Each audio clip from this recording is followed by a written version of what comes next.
Right, welcome. I think a lot of people have joined already now, so we may as well start the webinar. So the Good Practice Power Hour is an opportunity to hear pockets of good practice from across the Charter Network and a way for organisations and people managers to hear new ideas on ways of working and to be inspired for their own organisation.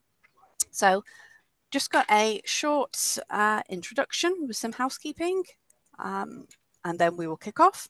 So my name's Alexia Rhodes. I'm the Learning Network Manager at the Greater Manchester Good Employment Charter. The Charter is one of the Mayor's initiatives to raise employment standards in the region. And as I said before, these webinars are a way for us to share all the good practice that we come across amongst our employer network. So we're on Zoom today, so there's a chat function. Please connect with one another, introduce yourselves. We're a community at the Charter. If you have any kind of thoughts on any things that the speakers are saying, please, everything in the chat. There is also a Q&A function on Zoom. If we could ask you to just put questions in there, just so that we don't miss them in the chat. It's not the end of the world if they go in the chat, but it just helps us to channel all the questions for the speakers at the end. What we'll do is we will have our speakers present, and then afterwards we'll have all the questions at the end. So I'm absolutely delighted to introduce our speakers today. So the first speaker is Alessandra La Via, the founder of Live More Offline. She's going to be speaking about health and wellbeing. And we're then going to hear from Kate Wilson, who's the business development manager at Osborne Thomas, who's going to share some great practice around recruitment. So I'm going to hand over now to Alex to talk to us about some digital wellbeing practices in the workplace. So Alex, I think you're going to share your screens for the slides. So I'll let you relinquish control. Fantastic. Thank you so much, Alexia. And it is wonderful to be here with you guys. It looks like my Zoom has just moved onto the same screen I'm sharing from. So let me see if I can move that. There we go. That's better. Okay, great. So what I'm going to talk to you about is digital wellbeing. So let me ask you, pop into chat a yes. Have you ever sent an email outside of working hours, assuming that the recipient will pick it up simply when they next log on? So just pop me a yes into chat if that's something that you've ever done. And I know that I have too. So definitely brilliant. Yes. Yet, pop me a yes into chat if ever logged on and checked your emails outside hours, even though you know you're not working and there's nothing you can do about those emails, but something's compelled you just to have a look and just see if there's anything urgent. So, I'm loving the exclamation marks. Yes, so absolutely. This is part of our digital reality. And the impact that that then has is that we are churning over that email late at night as we're trying to sleep. And for many of us, this dynamic has increased. Post-pandemic, what we've seen is that the number of meetings have increased per person, the number of chat messages, and our working day length. And this brings challenges. In fact, this impacts our workplace KPIs. And what we see is that from a well-being perspective, the number one challenge that people are experiencing now is the inability to unplug from the always-on working day. And from a productivity perspective, the businesses that I work with report on average losing about 80 minutes a week to ineffective and unnecessary kind of video call practices. So this has a direct impact on our productivity and on our business success. From a retention perspective, another challenge that we're seeing in digital work is the fact that many people are feeling lonely and isolated. So how do we cultivate that sense of belonging when our connections are happening digitally as we're increasingly hybrid and remote? And then another aspect that is growing in awareness and vitally important is inclusion in digital work. Because what we see is that our typically underrepresented demographics are often statistically more likely to be working remotely. So it then becomes vital that our digital work experiences care for inclusion and that we're not disproportionately impacting those who are working digitally. So my name is Alex La Via, and I am the founder of a company called Live More Offline, and we are a digital wellbeing consultancy.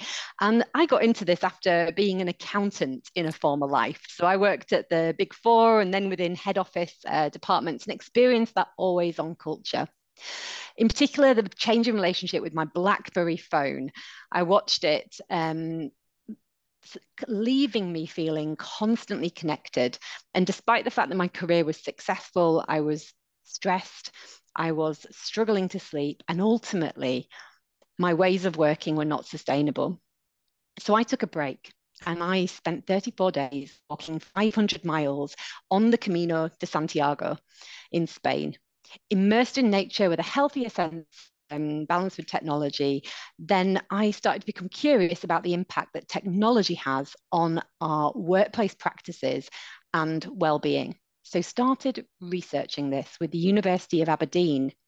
And 5 years later, Live More Offline has now worked with some of the largest global organizations, as well as charities, universities, who are wanting to improve well-being, performance, or move to shorter working weeks. And we do this through live training, data, diagnostics, and digital learning. And I am going to give you a little bit of an intro to this, and talking about how we can do this in practice.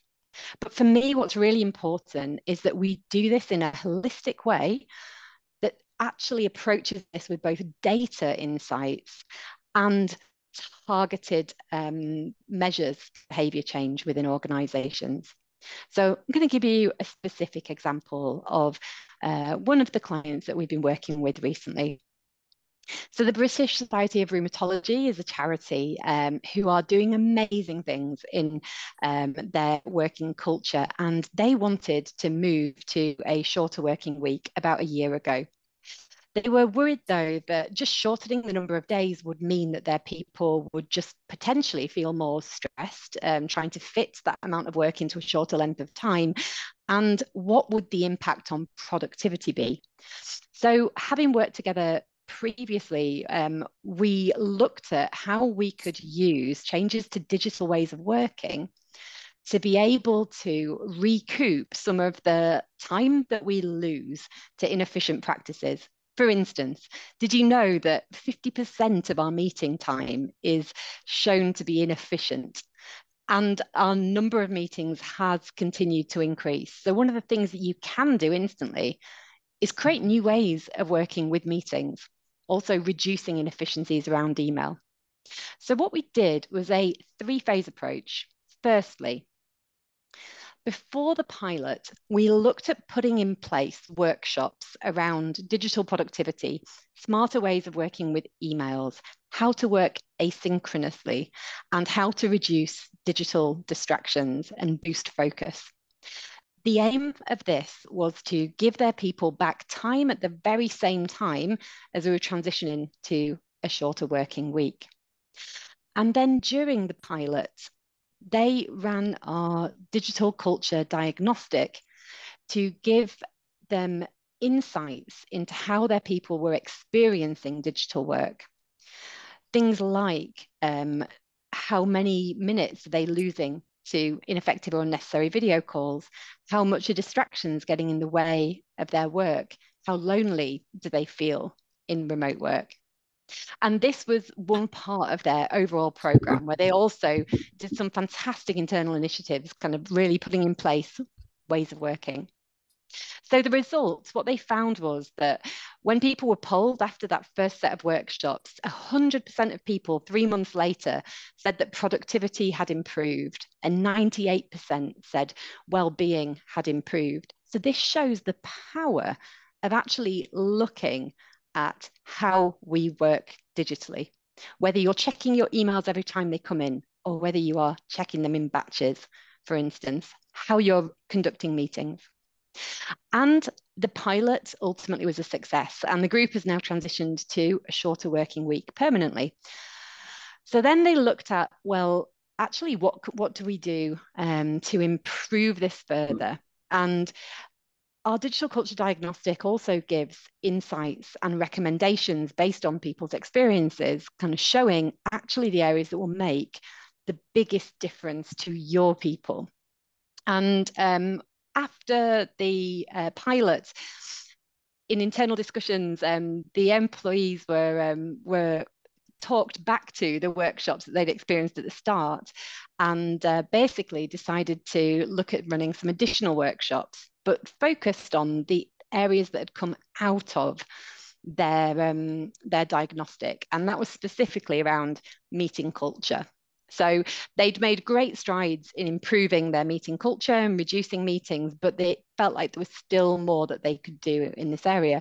So they decided to invest more time in really looking at how they could reduce the number of meetings and make meetings more effective. So I'll just dive into each of these 3 steps and tell you a little bit more about what I think really helped them to make a real difference in each.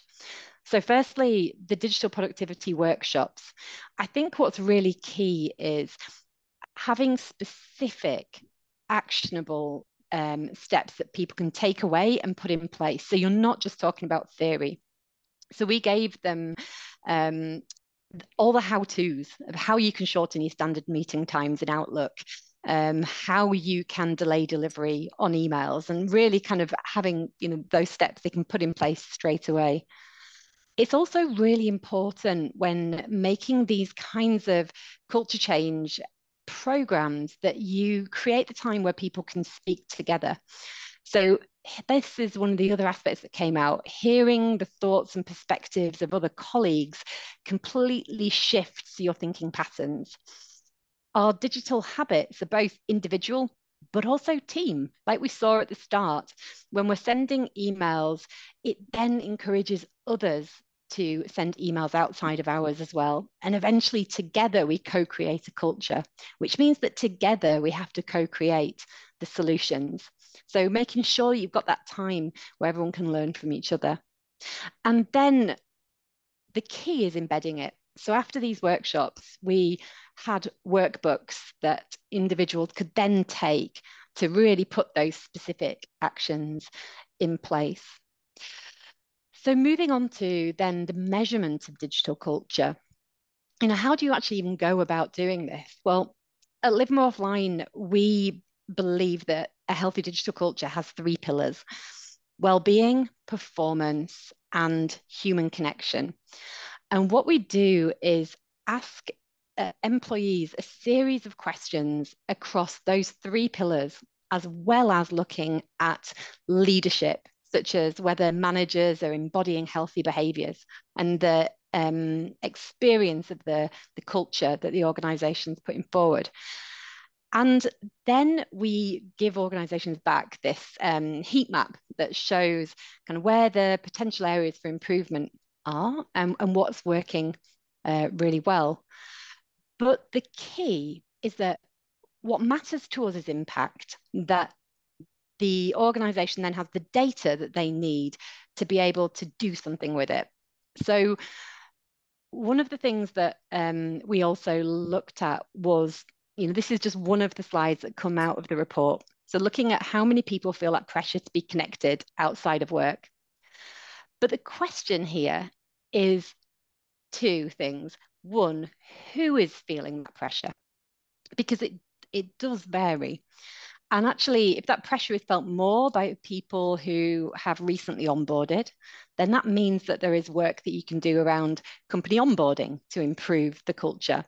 If it is felt more by women or men, then this brings in an equality and a gender lens as well. But then, some companies might say, have said to me in the past, like, well, now's not the time to be looking at helping people to switch off outside of work because we're trying to improve productivity. So the challenge there then is, well, okay, if people are struggling to switch off outside of work, what impact is that having on your metrics? So one thing that we look at, and these are just mock results, these are not of any one company, but what we look at here is then of those people who say they feel a pressure, how much more likely are they to be burnt out and how much more likely are they to want to leave? And here, this is where we really start to see the impact that that these experiences have. So we provide insights like this, and then also really specific steps and recommendations. From a meeting culture perspective, some of the things that you can do and that we are doing, we're in the middle of the meeting culture series at the moment, is looking at reducing the over-reliance on meetings. One survey recently from Otter AI showed that 1/3 of meetings are unnecessary. How many of your meetings are actually just called out of habit? And are there other ways of working that might be better? So we look at what is the purpose of what you're trying to achieve. If it's just providing information, is a meeting the right forum? And look at other ways, other tools that are available in the digital environment. When you do run meetings, how do you make them more effective so that people turn up, they know what they're doing, you achieve what you want to achieve, and then you take away specific actions? And then also, how can you reduce that sense of meeting fatigue? So we looked at things like, how you can reduce your standard meeting times in Outlook, things like defaulting to walk-in calls, whether to use video on or off, things like that, so that you can take an intentional approach to meetings. So this is kind of what we have worked on so far. And looking forward, we are planning to, they're helping us with the beta testing of our soon to launch digital learning modules. So we've got 10 modules that actually then will provide on-demand support to individuals to be able to create healthier ways of working at both individual and manager level. So if you want to be, if you want to take part in this beta testing too, you'd be very welcome to, and kind of get a bit of an insight into some of these teachings.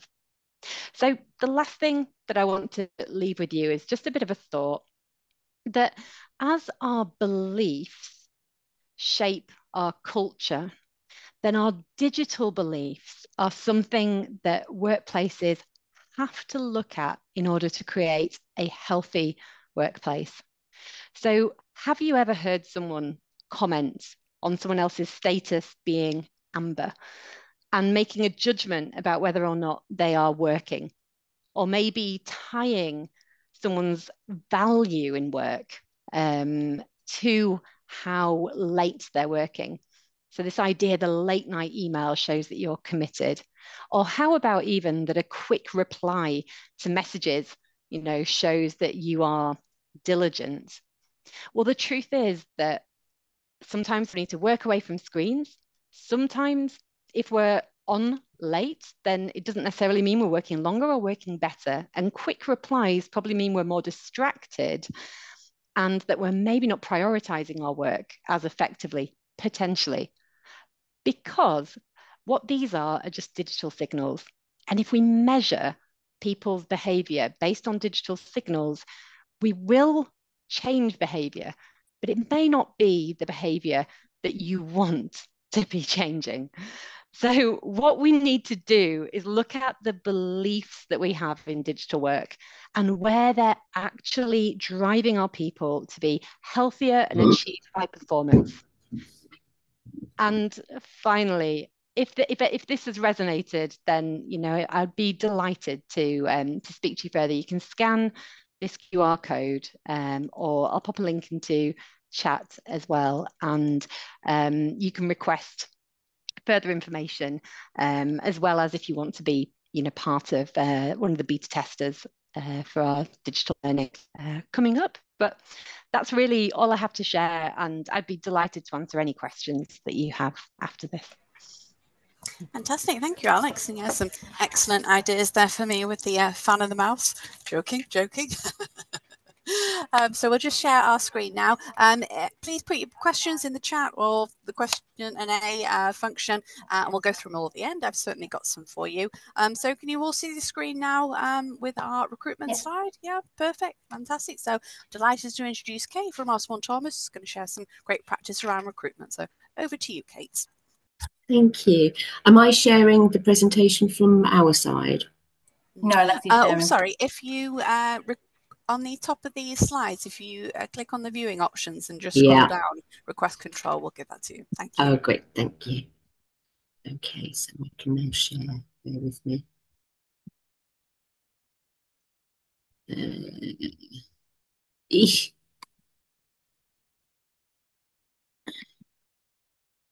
Okay, well, we have another little issue here because I can't work out how to share the presentation. No, you don't need to share it. If you request control and then click on the slides, and then if you click right. Oh, I see. Right. Okay. Got you. Thank you. I'm not used to Zoom, people. Sorry. Right. Okay. No now we've now zoomed on. Right. Okay. Right. Can everyone see that okay? Great. Okay, sorry about that, people. Yes, we're Osborne Thomas, and my name is Kate Wilson. I'm the Business Development Manager. Zelakah Murphy is one of our project managers. She's also going to contribute to this presentation this morning. So thank you very much for joining us.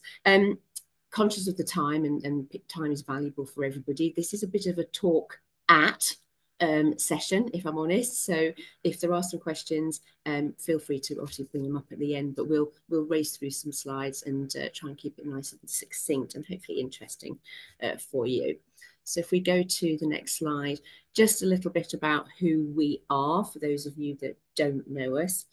So we're a provider of recruitment solutions, both permanent and interim. And also we are HR consultants. So we provide us to multiple organisations. Manchester City Council, for example, is one of our biggest clients, and we're on multiple frameworks in terms of the procurement procedures that we have to follow. Generalist, we recruit across all disciplines, and of course these sorts of salary levels that I've highlighted here, 65% of our assignments come about as repeat customers, which is really pleasing. And actually we have our customers recommending new customers to us as well, which is fantastic. We've got strong relationships with HR related and recruitment related bodies and associations. And this evening we are attending an award session with regards to the REC Awards, because we've been nominated for 2 awards, which is too exciting because we've not been nominated there before. So sorry, that's just a little bit about us. Zelakah presented back in the summer a presentation with regards to the importance of the employer branding and how important that is to influence your recruitment, if you like, in the sense of getting the best talent, but equally getting the interest levels through. It's a tough market at the moment. We all know that. There's never been more job postings in the market in whatever channel or whatever platform you'll be looking at. It's highly busy. Just wanted to sort of give you a bit of context in terms of what do we mean by that.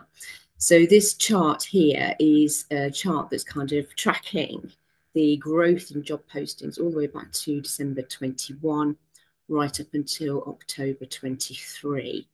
And you can see by region here in terms of that growth, you know, some parts of the country, 140% increase in job postings over that period of time, which is phenomenal when you think about where we've come over the last few years. In terms of where the Northwest is, because I think that's probably of interest to a lot of people on this call, somewhere in the middle.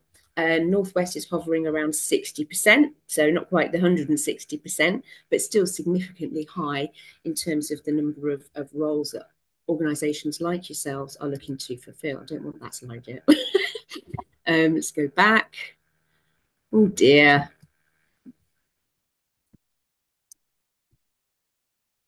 It's not going to let me go back now.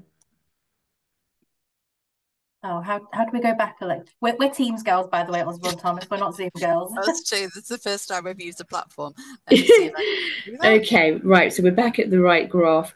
So yes, just to support these figures here, the ONS in terms of the National Statistics Society, the organisation, they're reporting that there is a crisis in terms of recruitment in the UK at the moment. There are so many hard to fill job vacancies, and right across the piece. Historically, it would be social care, teachers, education, but no, these days it's right across the piece in terms of all roles and pretty much at all levels. 50% of the UK employers say they can't find the right people. And 29% are saying that actually when they do find the right people, they then lose them to their competitors because the interest levels haven't been maintained throughout the recruitment process. And that's what we wanted to focus on today. And I think at that point, I hand to Sally. Right, see if I can move it. Yeah, I've moved it. Yes, keep it there. Yeah. Lovely. So given what Kate said then about the recruitment market, we're in a bit of a crisis. I'm sure everyone here feels it. Record high postings, etc. So we would think that when candidates do eventually get to us, we would be able to keep them and our processes are smooth and succinct. However, not the case, unfortunately. So you'll see here, 71% of candidates are dropping out of the recruitment process. So this is when you've actually got them to interviews, you've got them interested, they've applied for your role, and it's throughout this onboarding process, whether it be from the interview phase right up to maybe just before their first day. So when we talk about the recruitment process, that's what we mean, the interview right until someone's first day. So, but surprisingly as well, given that such a high number of candidates are dropping out, only 9% of employers think their recruitment processes are complicated. So there's clearly a bit of an issue here, and nobody is alone in this. It's a common thing we see all the time. So some of the main reasons we see processes taking too long, they're too complicated, or there's actually too many touch points and people lose interest and opt out. And what we're seeing a big increase of, from our perspective, is organisations are appearing to be non-inclusive, even if they perhaps are. You'll see here we've got some little bubbles here on the right-hand side of my screen. These are conversations that we're having with candidates, that what they're seeing all the time. So you can see up here, for 6 weeks I went elsewhere. Even for a very senior level role, a 6-week onboarding process is a very, very long time. As Kate's mentioned, people are going to competitors. So if you know you've got a good candidate, trust me, your competitors know they're good too. So 6 weeks, very, very long time to wait. Following my interview, I never heard anything. I'd be surprised if most of us, if not all of them, this call have maybe had that. I know I've had it myself personally. My career history, never hear anything back from an interview. You instantly think someone's not interested in you. You will go off and find something else. Had to keep chasing the offer letter. Again, that comes back to the processes being too long, too complicated. Now, it might not be that you don't want that candidate. It's just that there might be something on the back end that's halting offer letters going out. Could be your ATS system. It could be that you do it very manually. But if someone has to keep, if you think of a candidate, if you have to keep chasing for someone to give you an offer letter, it doesn't look good. It doesn't make you feel very wanted. And again, you will just go off and find something else. When we talk about the non-inclusivity that we're getting a lot of feedback on, so a lot of times we're hearing things like interview panel, very intimidating. It's all white males. Not all the time they're relevant to the role as well. So you're just getting a lot of senior people in to do an interview, but they've no relevance on the role that you're doing whatsoever, hence the kind of intimidation part of it. On the flip side of this, we've also had candidates feedback to us that they've been either told or they've overheard that interviewers have actually said like, oh, another white male. And that's not good either. Inclusivity it's all of us. So again, no one wants to hear that. And why would you, after that interview, then want to pursue a role there and carry on your onboarding process? And we've also had a lot of people saying to us that they're having multiple stage interviews, and we'll go into a bit later on what we would recommend as an ideal stage interview. But having people come to the office 4 or 5 times, I don't have the time to visit an office 4 or 5 times for an interview, and I'm sure no one else does either. So why would your candidates? Again, it's not too inclusive either with the constantly asking people to come in face to face, but again, a long process. While you're doing 4 or 5 steps, your competitor's done 1 step, hired them, offered them, and they're in. So yeah, that's just some kind of ideas about, why people are dropping out. Next slide, please, Kate. Yeah, giving it a go. Let's see. Doesn't want to go. I don't understand why.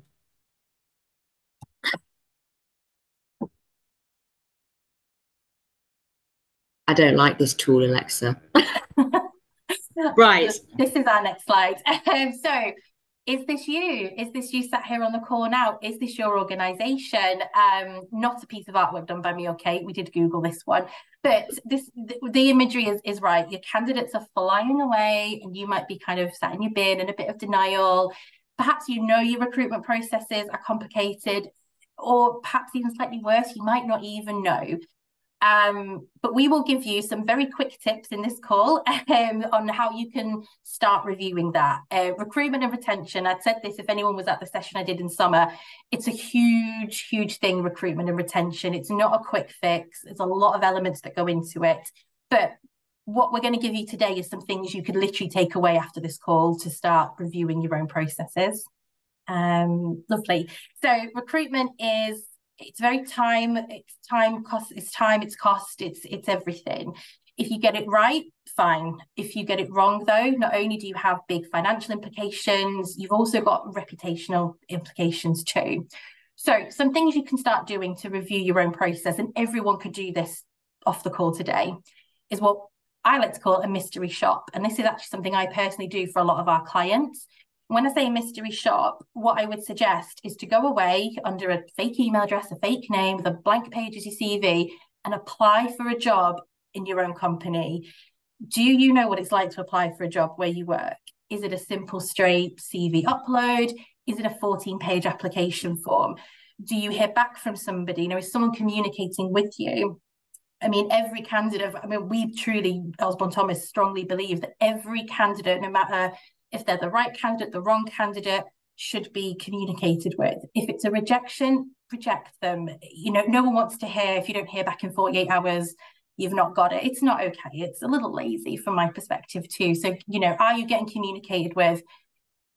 Do it today. Honestly, you'd be very surprised, I think, your results and what it's like to apply. But it's an interesting thing you do. Like I say, everyone here can do it.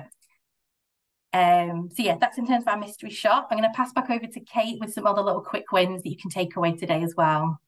Okay, so yeah, as we said, it was a little bit of a talk at session, but interested to sort of hear anyone's own experiences of recruitment processes, or perhaps what they think their own recruitment processes are like within your own organisations. So what does good practice look like? And this is a snapshot. I mean, it's a huge piece. I think Zelakah describes the whole recruitment process branding like a jigsaw. This is just one tiny bit, but the sorts of things that we kind of recommend in the sense of what ideal recruitment practice, the things that you should be thinking about is keeping that recruitment process really tight. Remember that quote from a previous slide in the sense of, you know, after 6 weeks, you know, I've just not heard anything. So yeah, that's far too long. For frontline roles, we typically suggest like an 18-day recruitment process, no more. Clearly senior roles, executive search, etc., that does take longer. But I think for your everyday roles on the front line, you should be keeping the process really tight, because you will lose those people to other organisations that are moving at a faster pace. The other things to think about in terms of, be sure to be communicating with them. Zelakah touched on this in the sense of, you know, I've made my application, I'm a candidate, I've made my application, at least acknowledge you've received it, that would be nice. And then, yes, if I've been rejected, please can you let me know perhaps why I've been rejected. A lot of organisations still, to this day, it says on their website, you know, if you've not heard anything within 2 to 3 weeks, you know, you can expect you've been unsuccessful. That is not a good message, and it is not good practice. It does nothing for you as an organisation, and certainly me as an individual, an applicant, I think, well, that's really poor. I'm never going to apply for a job there again. And that communication needs to be at every stage. So post that informal interview, post a formal interview, post assessment, whatever it is I'm going through, I really need that nurturing to stay interested and to be committed to the opportunity. Talking of applications, and we've run a few campaigns like this ourselves, we've been sure to communicate with people within 48 hours of receiving their application to let them know that they've received it. And in some cases, actually book an interview in. So again, that's a really speedy process. Get the phone call. So I'm a candidate again. I get the phone call. Great, we've got your application. We're going to book an interview in for another 48 hours time. That's a really impressive service. ED&I, big topic at the moment, top of everyone's agenda, particularly the younger people. So if you're looking to bring younger people into your organisation, commitment to inclusivity, commitment to social value, commitment to the environment, everything is a hot topic for them. And younger people want to work for organisations that are aware of elements like that and committed to it. So if you're looking at your imagery on your website, or you're thinking about how you interview candidates and the words that you're using, and you're thinking, not sure we've got the right words here, do have a look at trying to get some form of training to make sure that you are using the right language, because you will upset people really quite easily if you're not. And similarly, think about the makeup of your interview panel. 5 white men is not an ideal scenario. If you can mix that up a little bit, females, different levels, maybe team members come and join the interview so that they feel more on a level with the types of people they'll actually be working with within the team, not just faced with who the hiring manager is or even beyond that. We recommend that there's no more than 2 interviews for any role. So a 2-stage interview process at the maximum. Again, that's about maintaining that speed and getting people through the door and accepting your offer as soon as possible before they go somewhere else. Similarly, assessment. We've had candidates come to us who've applied for previous jobs, and they've been through 3 days worth of assessment, all different exercises. And that's a tough process for anybody to have to go through. It's hugely costly, and actually I really don't think is necessary for someone who's a sales development director, which I think was who this person was, sales development director. And then the biggest thing, be prepared. So be prepared for the questions that candidates might be asking of you. Be prepared with all your paperwork. Be prepared with dates and slots in your diary so that candidates don't feel that they're being an inconvenience or that they're having to wait and wait and wait. Really, really important. That brings us to the end. Sorry about the hiccups with the slides, etc. But does anyone have any questions? Fantastic. Yeah.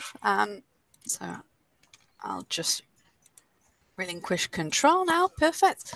So yeah, thank you so much, both of you, for sharing all those good practice ideas. I've certainly got some questions. I'll wait until the audience ask questions first before I launch into mine. I've got some questions for both of you. So just whilst you are composing them. So both of you are both organisations, are experts in this field. You're both part of the charter, and the things that you've discussed today are things that you both use in your organisation yourselves as employers. So Alex, first of all, I've got a question for you. So what can our employers or anyone watching, what could they kind of go back this afternoon and kind of maybe change, or what kind of little tweaks could they do over the next week or so? Yeah, definitely. So, I mean, a lot of our training, I like to go first on what people's challenges are and then tailor tips to kind of people's individual challenges, because all our experiences are different. But if we're to start with kind of the common ones, then our distractions in digital work, they impact us a lot more than we realise. So one research study showed it takes 23 minutes to get back to the same task with the same level of focus if we're interrupted partway through, yet 70% of our emails are opened within 6 seconds of receipt, which means that most people probably have that little notification box in the bottom right of their screen pop up each time an email appears. The downside of that is that your attention is being pulled based on other people's timings. And so one thing you can do, go straight into your Outlook settings, and you can disable that box from popping up at all so that you then have the control about when you go in and check your emails. If you're particularly worried about not getting particular urgent emails from particular people, you can even do things as nifty as So I disable that bottom box, and then I have something that if somebody actually puts an urgent flag on an email, then my computer will play a sound. So I actually will get a notification if something genuinely urgent, or at least the sender thinks it's urgent, comes into my inbox. And so that I think is the first thing. So look at what is distracting you. If it's email, go for that step.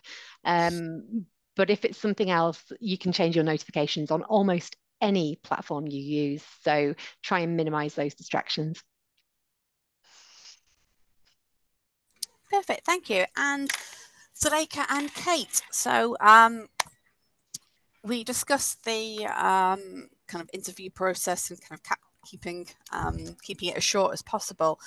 So from kind of your perspective from your recruitment process and also what you speak to clients about. First of all, when do you tell the candidates that they've been successful after an interview, and how do you then keep them kind of engaged between telling them that they're successful and then starting the role with you? So at Osborne Thomas, we're really committed to doing that verbally.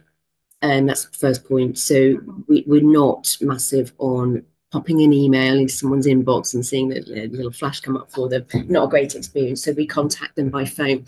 If someone's been successful, we inevitably would contact them practically straight away, assuming that the stakeholder panel have made that decision straight away. Whenever they've made that decision, we reach out to the candidate straight away. If they're unsuccessful, then I think, bearing in mind there's a number of people that could potentially be unsuccessful, is that's probably within 24 hours. Again, you want to let those people know as soon as possible because they will be hanging on, excited, etc. So yeah, it's important to go back really quickly. Fantastic, thank you. And have you got any suggestions on kind of how to keep the candidates engaged between the... Yeah. So again, it's about communication. That's the bottom line. It's that sense of keeping them involved, giving them an update in terms of, okay, what to expect next. So you've been successful, you've got through this stage of the recruitment process. That's great. Here's the feedback on that stage. Now what we're looking to do is to get this next stage over, which might be, let's say, assessment. This is what the assessment's going to be involving. So again, they've got that opportunity to understand what it's all about, because a lot of people do find assessment quite daunting, and who wouldn't? So we give them an indication of what that is about, and give them some time to do some prep and some coaching, and we keep in contact with them all the way through, probably on a daily, every other day basis, in the sense of, yeah, okay, great, we're now doing this, we're now doing that.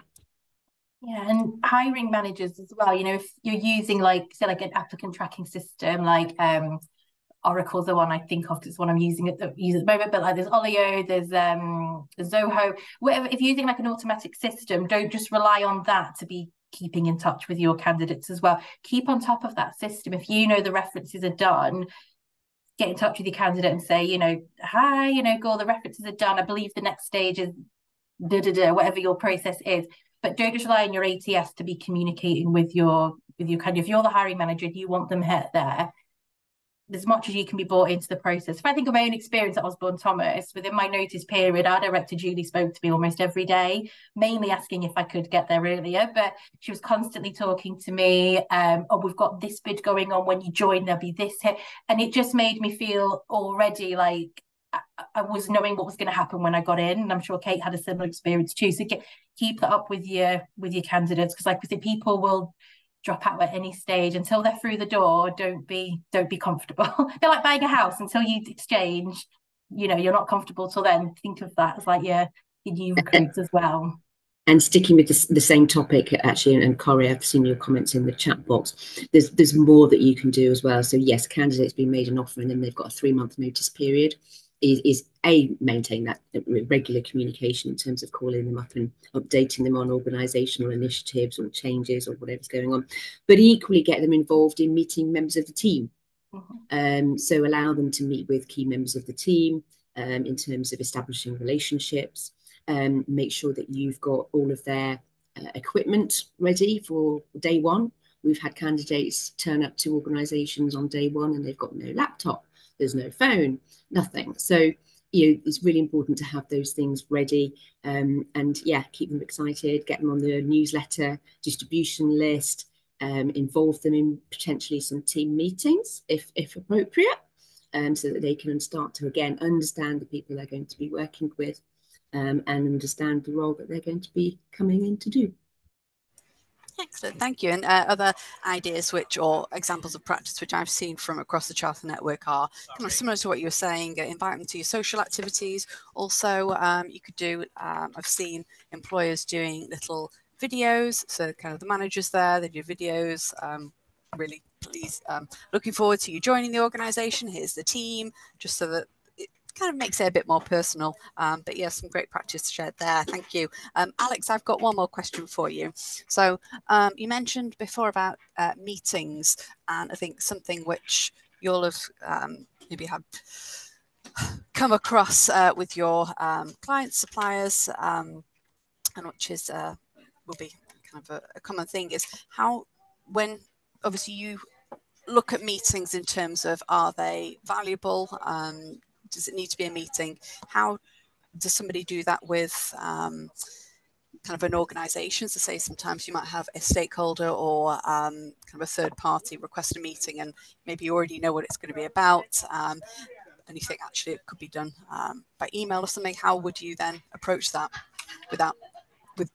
whilst being sensitive and professional? Yeah, I think so I think a lot of it actually comes to prior preparation. So once you've got to that point of a supplier kind of requesting a meeting, it probably is at the point happened earlier where you maybe didn't have a clear process set up, or it depends what they're asking for the meeting about. But say it is to request information. So I think what we do is we help people look at actually what are the smart working processes that you can set up. So for instance, a lot of meetings get called either because they're wanting to have a status update, or there's just particular information that you're looking for. Actually making use of shared centralized workspaces is absolutely brilliant, whether you use Trello or Asana. And actually, when I'm working with my suppliers, we use Trello, and everything is there. So nobody's pinging emails or having meetings about where are we on this part of the project, because actually you can just go in, you can open up the card for that particular part of the project. You've got all the links for the various bits that you need to refer to. You've got the current status, and everything is there. So I think it's about, about kind of setting up those smart ways of working. And then I think don't be afraid at the end of meetings to just ask, do we think this meeting was effective? You can just do a really short meeting feedback at the end, poll people's perceptions, and that is going to give you a great indication then going forward about which meetings are the ones that you might want to target. So I think that's what I would say. Yeah, preparation and smart working processes, just make them not needed right from the outset. Fantastic, thank you. And kind of going along the idea of what you were saying, I've heard of organisations having buckets by the door of meetings, kind of one with a smiley face, one with a neutral, one with a kind of sad face, and there's a bucket of ping pong balls, and as they pick a ping pong ball, and as they go out of the meeting, they kind of say how effective they thought the meeting was, or what they thought of the meeting, by putting a ball into one of the buckets. So that's another little pocket. So absolutely love that. I don't think there are any more questions. Let me double check the chat. I'll go on to the next slide. Perfect. No, I can't see anyone. Any questions for the time being? Please do connect with our speakers on LinkedIn. Go for a coffee. Share good practice. I'll just move back slides. Sorry, they're a bit fast for me today. Oh, let me. Oops. Sorry, I've missed that slide. So all I was going to say was the next Power Hour is on the 14th of December. We've got a few other events coming up in the meantime. If you would like to share your own good practice during a Power Hour, please do get in touch. We'd love to hear from you. If you are not yet a supporter of the Charter, we'd love you to join the network. You can do that on our website. But apart from that, a huge thank you to the speakers and to those who've attended. We'll be uploading this on the website in the next week, and we hope to see you next time. So thank you. Bye, everyone. Thank you. Thank you.